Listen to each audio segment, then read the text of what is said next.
शराबबंदी पर मैंने पहले भी कहा है, शराबबंदी सिर्फ सरकार के फाइलों में लागू है। आप जनता से जाकर जहां बात कीजिएगा, जैसा आप बता रहे हैं, अस्सलाम वालेकुम नाज़रीन, मैं ज़िद फारूकी और आप देख रहे हैं हमारी नज़र में। अगर आप हमारे चैनल पर नया हैं तो हमारे चैनल को सब्सक्राइब कर लें और बेल आइकन को ज़रूर दबा लें। अगर आप हमें फेसबुक पर देख रहे हैं तो हमारे फेसबुक ऑफिशियल हमारी नज़र को ज़रूर फॉलो करें ताकि आपको अपने इलाके की खबर मिलती रहे। हायाघाट ब्लॉक हल्का के मलीपट्टी पंचायत में थलवाड़ा स्टेशन के पास साबिक मुखिया सनाउल्लाह खान साहब के घर पर मशहूर व मारूफ चुनावी रणनीतिकार प्रशांत किशोर ने अपने जनस्वराज को लेकर आवाम को आगाह किया। इस मौके पर भारी तादाद में लोग मौजूद रहे। प्रखंड के 10 पंचायत के मुखिया भी शामिल थे। आइए हमारे इस वीडियो में सुने और देखें प्रशांत किशोर साहब ने लोगों से जनस्वराज के बारे में क्या कहा और क्या कहा कि आगे ये पार्टी में तब्दील होगी या नहीं होगी, किस तरह से वो जनस्वराज को लेकर चलेंगे। गांव के प्रांगण में मुझे बुलाकर आपसे परिचय करने का जो अवसर दिया है, जो सम्मान दिया है, उसके लिए आपके हृदय से आभारी हैं। आपका शुक्रिया अदा करना चाहता हूं।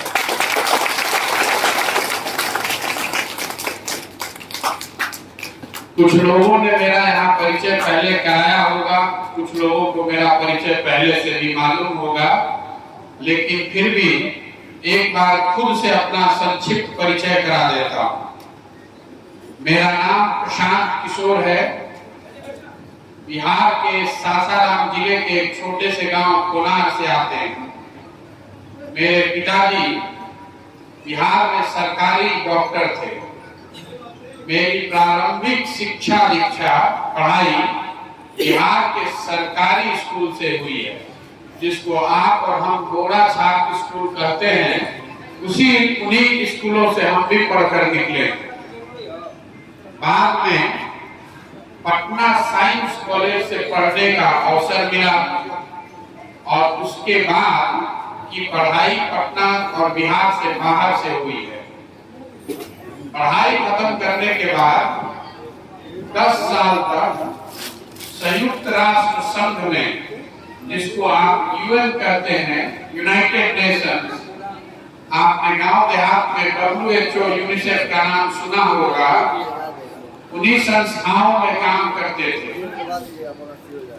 उस दौरान 3 साल पहले भारत में रहे, उसके बाद अमेरिका में रहते थे, फिर 4 वर्ष अफ्रीका में काम करने का अवसर मिला। जिस परिचय से आप मुझे जानते हैं या जिससे मीडिया आप मेरा परिचय कराती है और जिन शब्दों से आप मुझे संबोधित करते हैं, चुनाव प्रबंधक, रणनीतिकार, वो काम 2011 से शुरू किया। या आप ऐसे मानिए कि नियति ने उस काम को 2011 से शुरू कराया। कई लोगों को लगता है कि 2011 में 10 में आप आए और किसी के सलाहकार बन गए, रणनीतिकार हो गए। ऐसी बात नहीं है। कहीं कोई जगह खाली नहीं होती है, कोई बुलाकर आपको अपना सलाहकार नहीं बनाता है। वो लड़कर जगह लेनी पड़ती है, प्रयास करके वो जगह बनानी पड़ती है। मेरे और मेरे परिवार में कभी किसी ने जीवन में नहीं सोचा होगा राजनीति से हम लोग का कोई लेना देना हो। काम करते थे और जो सामान्य लोगों की अपनी इच्छा अपेक्षा होती है जीवन में, शादी हो गई, बच्चे हो गए, आप अपना जीवन यापन चलाना चाहते हैं। गुजरात की कुछ शिकायत की गई थी। बताया गया था कि देश के जितने धनी राज्य हैं उसमें सबसे ज्यादा कुपोषण की हालत जो है वो गुजरात में खराब है। और राज्यों का जिक्र था, लेकिन मोदी जी के ऑफिस से किसी ने फोन किया, तब मैं अफ्रीका में रहता था। उसी संदर्भ में उनसे मुलाकात हुई और 1 साल बातचीत करने के बाद काम छोड़कर उनके साथ काम करने आए थे कुपोषण पर ही। लेकिन धीरे धीरे ये चुनाव वाली बात में शामिल हो गए। इसीलिए मैंने कहा कि नियति ने 2011 से उस काम को शुरू कराया और एक दिन में नहीं हुआ। ऐसा नहीं है कि किसी दिन टेबल पर बैठ के आपने तय किया कि अब कल से आप चुनाव प्रबंधन का काम करेंगे।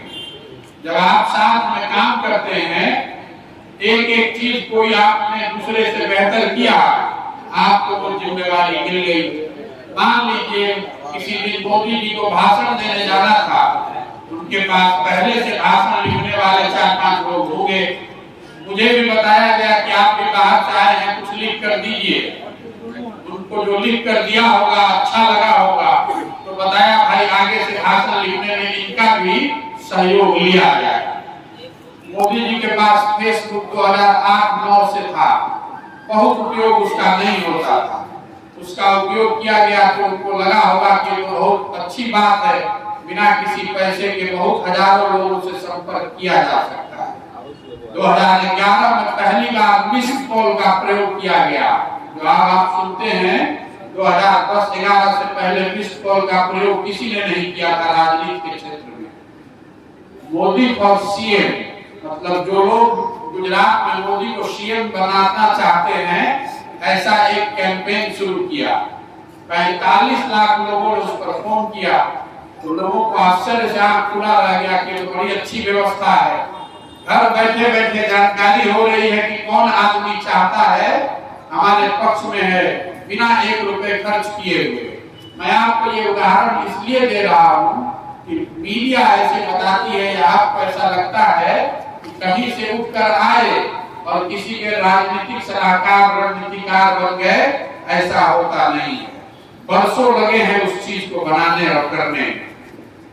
खैर 10 साल वो काम किया, 2011 से लेकर 2021 तक वो काम किया और 10 साल में 1 लोकसभा का चुनाव और 10 राज्यों के अलग अलग चुनावों से जुड़े रहे। भगवान की ऐसी कृपा रही है कि लड़ने के लिए लड़ने वालों में से नहीं है। अगर लड़ने उतरे हैं तो मान कर रखिए कि इसके जीतने का खाका दिमाग में बना कर आए। ये सोच समझ कर आए हैं कि जीतने के लिए कितनी ताकत लगानी पड़ेगी, कितना पसीना बहाना पड़ेगा, कितनी कैसी व्यवस्था बनानी पड़ेगी, कितना संसाधन लगाना पड़ेगा। एक बार यहाँ आकर कूटा गाड़ दिए तो हारने वाले नहीं है। जब तक इसको जीत न लें तब तक यहाँ से उठने वाले नहीं है। इसका भरोसा करें। बंगाल में चुनाव हुआ था, आप में से लोगों को याद होगा। सामने से डंके की चोट पर हमने कहा था कि अगर 100 से ज्यादा सीट इनको आज साल के अपने चुनावी कैरियर में कभी चुनाव से पहले चुनाव के परिणामों की घोषणा नहीं की है। बंगाल में ऐसा क्यों कहा था? इसलिए कहा था कि दिसंबर के महीने में आप में से कुछ लोगों को याद होगा, चुनाव से पहले ममता बनर्जी के पार्टी के बहुत सारे लीडर पार्टी छोड़कर भाजपा में जा रहे थे। एक मीटिंग हो रही थी पार्टी की, लोगों ने बताया कि भैया अब जो भाजपा में जाता था उसको प्रेस कॉन्फ्रेंस में भाजपा वालों ने लिख कर दिया होता था कि हम तो ठीक है, दीदी ठीक है, ये प्रशांत किशोर आ गए हैं इसलिए हम पार्टी छोड़ रहे हैं। कुछ नेताओं ने तृणमूल के मुझे बताया मीटिंग में कि आप तो यहाँ आए हैं काम कर कर चले जाइएगा, अगर हम लोग चुनाव हार जाएंगे तो हम लोग का क्या होगा, हम लोग को तो यही राजनीति करनी है। इसीलिए उनको ये लिख कर बताया कि अगर आप चुनाव हार जाइएगा तो आपसे पहले हम काम छोड़ेंगे। ये आपको बताता है कि अगर आपका हाथ पकड़ेंगे तो मेरी गर्दन कटने से पहले आपकी गर्दन नहीं कट सकती है। ये लिख कर रखिए। एक बार हाथ पकड़ने में चाहे जितना दिन लगा दें, सारा मूल्यांकन करने के बाद ही हाथ पकड़ेंगे, लेकिन अगर हाथ पकड़ लिया तो हमारी गर्दन टूटेगी तभी आप तक वो बात पहुंचेगी। इस बात का भरोसा रखिए। इन्हीं बातों के साथ हम अपनी बात वाणी को विराम देंगे। अब आपके मन में जो प्रश्न है, जो सुझाव है, बेझिझक आप दे सकते हैं। जितने कड़वे प्रश्न हैं वो भी बताइए, जरूर पूछिए। मैं यहाँ 1 घंटे तक हूँ। जरूरी नहीं है कि सारे प्रश्नों का उत्तर मैं आपके सेटिस्फेक्शन के हिसाब से दे दूं, लेकिन सारे सवालों का जवाब जरूर दूंगा। और जैसा मैंने शुरू में बताया कि आज आपसे परिचय कर रहे हैं, मिलने और संवाद का सिलसिला शुरू कर रहे हैं। आने वाले महीनों और सालों में आपसे कई बार मिलेंगे। अकेले जब पदयात्रा करने आएंगे तो इस जिले में 20 दिन से ज्यादा रहेंगे, आपसे कई बार मिलने का अवसर मिलेगा। आप यहाँ आए हैं तो आपका नाम, फोन नंबर सब हमारे टीम के लोगों तक पहुँचा होगा या पहुँच जाएगा। अपने आप कल से आपको फोन आएगा, पूछा जाएगा कि साहब आप जुड़ना चाहते हैं कि नहीं, और जुड़कर क्या और कैसे कर सकते हैं, उसकी चिंता नहीं करनी है। बहुत बहुत धन्यवाद। ये बात किसी से छुपी हुई नहीं है। कुछ लोग बताते हैं कि यहाँ पर जो शिक्षक हैं उनकी क्वालिटी खराब है, उनमें क्षमता नहीं। मैं आपको बता रहा हूँ कि शायद उस पहलू में कुछ सच्चाई हो, लेकिन पूरी सच्चाई नहीं है। बिहार में पहले हर जिले में, ब्लॉक में कम से कम 1-2 ऐसा सरकारी स्कूल होता था जिसमें पढ़ने के लिए, एडमिशन लेने के लिए लोगों को पैरवी लगाना पड़ता था। हम लोग जिस खुले स्कूल में पढ़े हैं उसमें एडमिशन के लिए पैरवी लगाना पड़ता था। जो नई व्यवस्था आपने बनाई या नहीं बनाई उसको छोड़ दीजिए, जो पहले से व्यवस्था थी उसको भी बर्बाद कर दिया। आप पटना यूनिवर्सिटी को देख लीजिए, 60 और 70 के दशक में दक्षिण के लोगों की जो चुनौती, दक्षिण के लोग जो IAS IPS बनते थे, उसको सबसे पहले चुनौती पटना यूनिवर्सिटी और इलाहाबाद यूनिवर्सिटी से पढ़े हुए लड़कों ने दी। उससे पहले जो यहाँ बुजुर्ग बैठे हुए हैं, अगर आपने भी पढ़ा हो, अध्ययन किया हो, तो आपको पता चलेगा कि 50-60 के दशक में सिर्फ दक्षिण के लोग ही IAS IPS बनते थे। उस वर्चस्व को चुनौती पटना यूनिवर्सिटी और इलाहाबाद यूनिवर्सिटी के छात्रों ने दी। तब से आप देखिए यूपी बिहार के कितने लड़के IAS IPS बन रहे हैं। पटना यूनिवर्सिटी को काहे बर्बाद कर दिए, ये बताइए। उसको तो नियोजित शिक्षकों ने नहीं खराब किया है, उसको तो आपकी शासन व्यवस्था के उदासीनता ने खराब किया है। हम साइंस कॉलेज में पढ़े हैं, हम लोग पहले गौरव से कहते थे साइंस कॉलेज से आए हैं। सामने वाला इज्जत से देखता था कि बहुत होशियार स्टूडेंट होगा तभी साइंस कॉलेज में पढ़ता है। आज जाइए साइंस कॉलेज की क्या नहीं मिल रहा है। आप कह रहे हैं कि 10 लाख लोगों को नौकरी दे देंगे। 10 लाख लोगों को नौकरी देने के लिए 50,000 करोड़ रुपया चाहिए साल। 50,000 करोड़ रुपया लगेगा। अगर 20,000 रुपया की नौकरी दीजिएगा तो 10 लाख आदमी को नौकरी देने का खर्चा आएगा 50,000 करोड़। कह रहे हैं कि हम दे देंगे। चलिए भाई, किसी ने कहा है, कोई घबराहट नहीं है, साल और हम लोग और देख लेते हैं। 17 साल से देख रहे हैं, 1 साल और सही। तो आप ऐसे ही मिनिस्टर आते रहेंगे, मिल घूमते रहेंगे, कोई मिल खुलने वाला नहीं। बिहार 50 के दशक में बिहार देश के सबसे अग्रणी राज्यों में होता था। आज उसकी दशा देख लीजिए, दूसरे राज्य बहुत आगे हो गए, हम लोग आज 28वें 29वें नंबर पर हैं। तो जो समग्रता चाहिए तो सोच में, उसके लिए जरूरी है कि एक बड़ा प्रयास किया जाए, चाहे वो उद्योग हो, रोजगार हो, शिक्षा हो, चिकित्सा हो। उसको करने के लिए 10 साल 15 साल का एक खाका प्रोग्राम बनाकर जनता का अगर उसको आशीर्वाद मिलता है, उसको लेकर आप चलेंगे तभी बात बनेगी। हम रोहतास जिला से आते हैं, वहाँ डालमिया नगर का जो कारखाना है, आज 50 साल से, हम 20 साल से यही सुन रहे हैं। आज चल रहा है, कल चल रहा है, परसों चलेगा, ये नेता है, वो नेता है, कुछ नहीं बदला। एक हर जिले में ऐसी समस्या है। जिस जिले में मैं अभी चंपारण गया था, वहाँ लोग बता रहे थे जो शुगर मिल अभी चल रहा है, उसके सारे बड़े पदाधिकारी आए थे, वो बता रहे थे कि पहले 10 से ज्यादा शुगर मिल था, अब 1-2 हम लोग किसी तरह चला रहे हैं। वो भी इसलिए चला पा रहे हैं कि किसान हमको ऋण उधार पर गन्ना दे रहा है और पैसा नहीं मांगता है। जब मांगता भी है तो देते तो है, जब चीनी बिक जाता है, पैसा आ जाता है। 500-600 करोड़ किसानों का गन्ना, किसानों का उधार हमेशा मिल पर है। मिल के खुद जनरल मैनेजर मुझे बता रहे थे कि अगर भैया हम लोग को गन्ना किसानों का पैसा देना पड़ जाए तो कल मिल बंद हो जाएगा।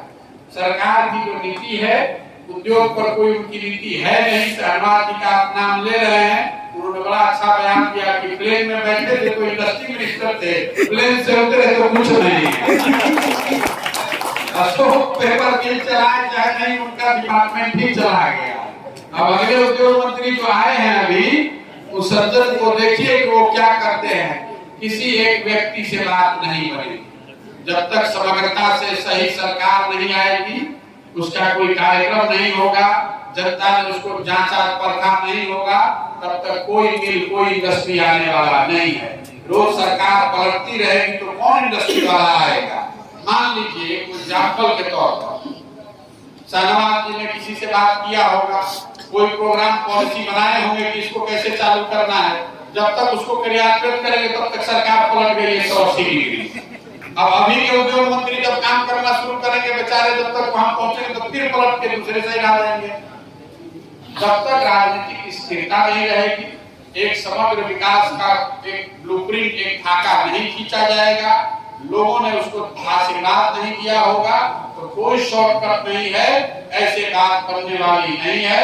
लोग बेवकूफ बनाते रहेंगे और हम आप बेवकूफ बनकर वोट देते रहेंगे, कोई मिल चालू होने वाला इससे नहीं है। कौन आदमी उद्योगपति है तो अपना पैसा लगाएगा ऐसे राज्य में जहाँ भरोसा ही नहीं है कि सुबह उद्योग मंत्री कौन है और शाम में कौन है? कोई आएगा? तो पागल है कोई नहीं आने वाला। जो सरकार रही वो जदयू और आरजेडी, और जिसका एक बड़ा कारण है इनके रहने का वो है कास्टिजम सिस्टम, जाति पात। और हमारे एरिया या किसी भी एरिया में जो भी विधायक खड़े होते हैं वो जाति सिस्टम पर देख के ही दिए जाते हैं और उस तरह वोट ही पड़ता है, न कि उनके कार्यशैली को देखकर। और आप एक नया ऑप्शन है, नया चीज है, तो इस चीज से सभी लोग जुड़कर कैसे आपको सपोर्ट करेंगे। और बिहार में तमाम पॉलिटिक्स है, जैसे निषाद समाज की मुकेश सहनी पार्टी है, एलजीबीटी है, सभी पार्टी जातिगत पॉलिटिक्स करते हैं। तो आप कैसे इस चीज को उठकर अपनी पार्टी का एस्टेब्लिश करेगा? मैं सोच रहा था कि अभी तक ये सवाल किसी ने पूछा क्यों नहीं है। सबसे ज्यादा लोग यही सवाल पूछते हैं कि भैया जाति से कैसे निपटिएगा। 3 बात, जब अगर आप राजनीति करके समाज का नेतृत्व करना चाहते हैं तो समाज की अच्छाइयों और बुराइयों के रहते हुए ही उसका नेतृत्व करना पड़ेगा। अगर आप सोचेंगे कि समाज में सब अच्छा हो जाए, जातिवाद न रहे, धन बल न रहे, बाहुबल न रहे, सब आदमी सज्जन हो जाए, तब आऊंगा नेतृत्व आपको। अगर आप राजनीति करते हैं, राजनीति करके समाज के अगुआ नेतृत्व करना चाहते हैं, अगुआ बनना चाहते हैं, तो ऐसा आप नहीं कह सकते हैं कि समाज में सब अच्छा हो जाएगा तब राजनीति करूंगा। जब आप राजनीति करते हैं, चुनाव लड़ते हैं, तो समाज के विभिन्न पहलुओं की समझ आपको होनी चाहिए। जाति भी एक महत्वपूर्ण पहलू है, उसको समझना पड़ेगा। बिना समझे हुए आप राजनीति नहीं कर सकते। लेकिन जाति ही एकमात्र पहलू नहीं है। आपने कहा कि बिहार में सब जातीय पर होता है, मैं आपको और उससे कैसे निपटिएगा, कैसे निपटेंगे उसको छोड़ दीजिए। जो बिहार में लोग कैसे निपटते रहे वो आपको उदाहरण देके बताता हूँ। 1984 में बिहार में कौन जीता? कांग्रेस जीती थी, राजीव गांधी प्रधानमंत्री बने थे ना। आपसे पूछेंगे कि उनको वोट कैसे पड़ा? राजीव गांधी के जाति के बहुत लोग तो बिहार में नहीं रहते हैं, तो आप बताइएगा कि भैया इंदिरा जी की मृत्यु हुई थी, उसकी जो सहानुभूति की लहर बनी, उसमें सब लोग जात पात भूल कर कांग्रेस को वोट किया। इसलिए राजीव गांधी के नेतृत्व में कांग्रेस जीती 1984 में। मान लीजिए, इसको लिख लीजिए। फिर आपसे पूछेंगे कि 1989 में क्या हुआ? बीपी सिंह प्रधानमंत्री बने, जनता दल जीत के आया। आपसे पूछेंगे कि उस समय क्या हुआ? बीपी सिंह के जाति के तो 4-5% लोग ही बिहार में रहते हैं। तो आप बताइएगा कि अरे भैया वो बात नहीं है, वो फोर्स बहुत बड़ा मुद्दा था। भ्रष्टाचार के नाम पर लोगों ने सब जात पात भूल कर बीपी सिंह के जनता दल को वोट दिया। फिर पूछेंगे और आगे बढ़ जाइए, 2014 में क्या हुआ? भाजपा कैसे जीत गई बिहार में? आप बताइएगा कि भाजपा थोड़े ना जीती, उसका तो नीचे कैंडिडेट और बूथ पर कोई स्ट्रक्चर नहीं था, कोई संगठन नहीं था। मोदी जी के नाम पर इतनी हवा चल गई कि हर आदमी जात पात भूल कर जाकर भाजपा को जिता दिया। फिर पूछेंगे 2019 में क्या हुआ? तो आप बताइएगा कि बहुत कांटे का मुकाबला था, लेकिन बालाकोट हो गया ना भैया। उसके बाद कुछ नहीं बचा, सब आदमी जाकर भाजपा को दे दिया। वो चारों बात ठीक है ना?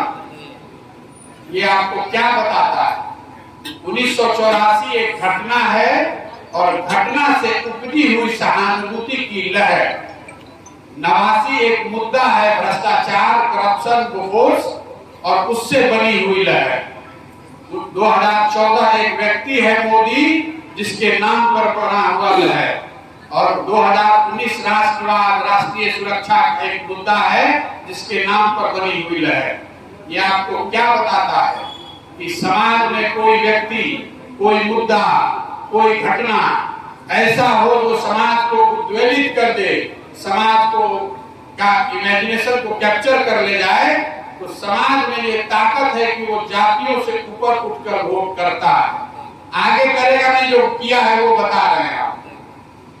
लेकिन कई आपको फिर भी काहे लगता है कि वोट पड़ता है जाति पर? इसलिए लगता है कि कई चुनाव का हमने जिक्र आपसे नहीं किया, जिसको मीडिया बताती है कि लहर वाला चुनाव नहीं है, नीचे मुद्दों पर चुनाव हो रहा है, कैंडिडेट को देखकर चुनाव हो रहा है। तो जब कोई मुद्दा नहीं है, कोई बड़ा चेहरा नहीं है, कोई लहर नहीं है, तो समाज कहता है दोनों लड़ने वाले एक ही जैसे दिख रहे हैं, तो समाज कहता है कि दोनों तो एक ही जैसा दिख रहा है, तो चलिए अपने जाते वाले को दे देते हैं, है ना? दोनों लड़ने वाले एक ही जैसे दिखेंगे तो समाज की गलती नहीं है, वो अपने जात वाले को ही वोट करता है। अब एक दो आपको एग्जाम्पल और दे देते हैं। लोग बताते हैं कि बिहार में मुसलमान और यादव लालू जी को ही वोट करता है। आप लोगों को अच्छा है, सब लोग लिखते भी हैं इसी पर।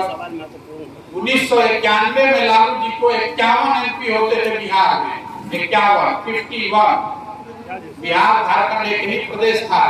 54 में 51 MP उनके पास थे, आज उनके पास 0 MP है। आपको क्या लगता है कि वो सब जाति बिहार छोड़कर चला गया? नहीं गया ना। जाति एक फैक्टर है, चुनाव में उसकी बड़ी भूमिका है, लेकिन सिर्फ जाति के आधार पर वोट नहीं पड़ता है। एक अंतिम एग्जाम्पल और दिए देते हैं आप। 2010 में एनडीए और आरजेडी कंबाइन में चुनाव हुआ। नीतीश जी और भाजपा एक साथ, लालू जी कांग्रेस और पासवान जी एक साथ। तब एनडीए को वोट आया था, 2 सीट आया था, 205 आया था ना। इस बार चुनाव हुआ 2020 में, इस बार भी भाजपा और नीतीश जी साथ में थे, और सामने से लालू जी नहीं थे, तेजस्वी थे। तो लालू जी से तो छोटे ही नेता है तेजस्वी जी, पासवान जी भी नहीं थे, और कांग्रेस की थोड़ी कमजोरी हुई है। इसके बावजूद एनडीए को 120 सीट आने में दम सरक गया। ऐसा क्यों हुआ? एनडीए को के समीकरण में जो जातियां वोट करती थी, वो सब बिहार छोड़ के चला गया है। ऐसा इसलिए हुआ कि 2005 से 9 के बीच में जो सरकार चली थी, समाज में एक विश्वास था कि नहीं वो बहुत अच्छा काम किए, तो काम भी था और जाति का समीकरण भी था, तो 205 सीट जीते। और खाली जाति के समीकरण पर गए तो 120 सीट जीतने में लाला पड़ गया। अब एक अंतिम बात और कह के खत्म करते हैं। हमने कहा कि सही लोगों को ढूंढ कर निकालना है, तो समाज के हर जाति में सही लोग हैं। आप सही लोगों को समाज से निकाल सकते हैं और जातीय समीकरण को साध सकते हैं। लागू है, मगर शराबबंदी, नशा तो उसी तरह से यही हो रहा है, उसके बारे में क्या है? और पुलिस व्यवस्था जो जिस तरह से शराबबंदी पर मैंने पहले भी कहा है, शराबबंदी सिर्फ सरकार के फाइलों में लागू है। आप जनता से जाकर जहां बात कीजिएगा, जैसा आप बता रहे हैं, शराब धड़ल्ले से मिल रहा है, हर जगह बिक रहा है। मजबूरी ये है कि सरकार मानने को तैयार नहीं है। बात आप लोग लिखिए, उठाइए।